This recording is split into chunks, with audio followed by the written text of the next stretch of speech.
బులెటిన్లో మరో breaking news చూస్తున్నాం. వైసీపీ అధినేత జగన్మోహన్ రెడ్డి మరోసారి బెంగళూరు వెళ్లారు. కాలుకి చికిత్స చేయించుకోవడానికే జగన్ బెంగళూరు వెళ్లారనే ప్రచారం జరుగుతుంది. ఇక వారం రోజుల పాటు బెంగళూరులోనే ఉంటారని తెలుస్తోంది. 2 వారాల వ్యవధిలోనే జగన్ మళ్లీ బెంగళూరు వెళ్లడంపై పలు అనుమానాలు వ్యక్తమవుతున్నాయి. గత నెల 24న వెళ్లిన జగన్ ఈ నెల 1న తిరిగి ఏపీకొచ్చారు. ఏపీ ఎన్నికల ఫలితాల తర్వాత జగన్ ఎక్కువగా పులివెందుల బెంగళూరులోనే ఉంటున్నారు.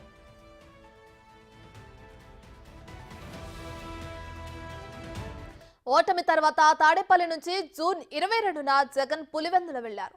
3 రోజుల పాటు అక్కడే ఉండి నియోజకవర్గ ప్రజలకు అందుబాటులో ఉంటారని తెలిపారు. కానీ పులివెందుల పర్యటన అర్ధంతరంగా ముగించుకుని బెంగళూరు యలహంక ప్యాలెస్ కు వెళ్లారు. దీంతో ఒక దశలో వైసీపీని కాంగ్రెస్ లో విలీనం చేస్తారని, అందుకోసమే బెంగళూరు వెళ్లి కర్ణాటక డిప్యూటీ సీఎం డీకే శివకుమార్ ను కలిసినట్లు ప్రచారం జరిగింది. కానీ అదంతా తప్పుడు ప్రచారమని వైసీపీ నేతలు కొట్టిపారేశారు.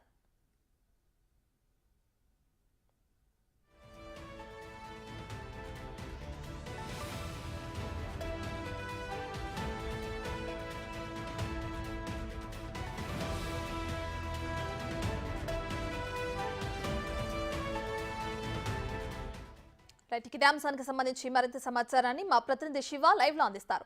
రైట్ శివ, వైసీపీ అధినేత జగన్మోహన్ రెడ్డి మళ్లీ బెంగళూరు వెళ్లారు. అయితే దీనికి సంబంధించి చాలా కథనాలు తెరపైకి వస్తున్నాయి. కాలుకు చికిత్స అంటున్నారు, కాంగ్రెస్ లో విలీనం చేయడానికి అంటున్నారు. సో ఓవరాల్ గా దీన్ని ఎలా చూడొచ్చు అంటారు?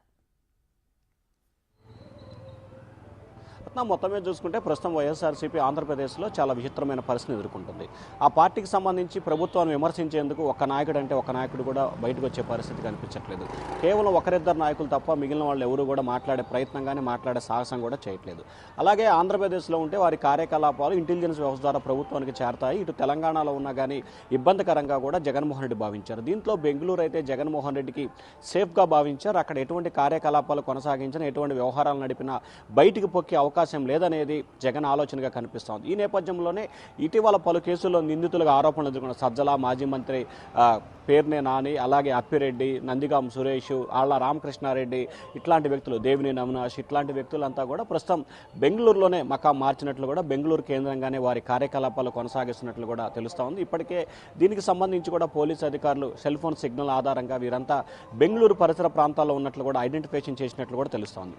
సో ఈ నేపథ్యంలోనే బెంగళూరు కేంద్రంగా రానున్న రోజుల్లో ఆంధ్రప్రదేశ్ రాజకీయాలు కొనసాగించాలని చెప్పి జగన్మోహన్ రెడ్డి ఆలోచన చేస్తా ఉన్నారు. దానికి ఆలోచన తగ్గట్లుగానే ఎప్పుడైతే జగన్మోహన్ రెడ్డి గతంలో వారం రోజులు బెంగళూరు వెళ్ళివారు, 1వ తారీఖు వచ్చారు, మళ్ళీ తాజాగా 2 వారాలు గడవక ముందే మరొకసారి బెంగళూరు వెళ్తాం. ఇప్పుడు అక్కడి నుంచి వారం నుంచి 10 రోజుల పాటు బెంగళూరులోనే ఉండే అవకాశం కనిపిస్తూ ఉంది. పేరుకి కాలు శస్త్రచికిత్స అని చెప్పి చెప్తా ఉన్నారు. కాలుకు సంబంధించి కాదు, కానీ తాజా రాజకీయ పరిణామాల నేపథ్యంలో అక్కడి నుంచి రాజకీయ కార్యకలాపాలు కొనసాగించేందుకు జగన్ బెంగళూరు వెళ్ళినట్లు కూడా ప్రచారం జరుగుతూ ఉంది. రత్న. Right, thank you Shiva.